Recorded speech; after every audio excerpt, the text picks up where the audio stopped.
সাময়িক বিরতি পেয়ে নতুন কয়েকটি সিনেমার প্রস্তুতি হিসেবে ওজন কমিয়ে নতুন লুকে হাজির হয়েছেন ঢালিউড কুখ্যাত জনপ্রিয় নায়িকা অপু বিশ্বাস। নিজেকে পরিবর্তন করে এরই মধ্যে দর্শক মহলে নজর কেড়েছেন অপু।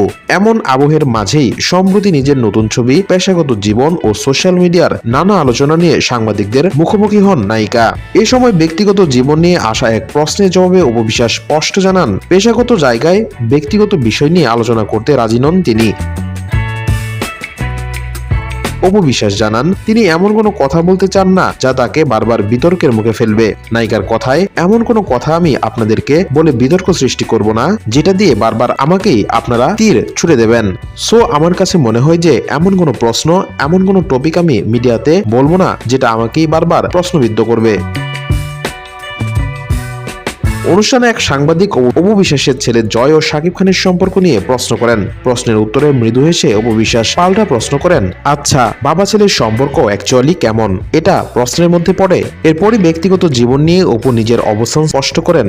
এরপর তিনি বলেন, শাকিব খান তাকে ব্যক্তিগত জীবনের কথা পেশাগত জায়গায় না আনার পরামর্শ দিয়েছেন। অপু বিশ্বাস আরো জানান, শাকিব খান তাকে বলেছেন যে তুমি যখন ক্যামেরার জায়গায় যাবা তখন তুমি কিন্তু শুধু একজন অপু বিশ্বাস। সো তুমি তোমার প্রফেশনটাকে প্রেজেন্ট করো, ব্যক্তি জায়গা না।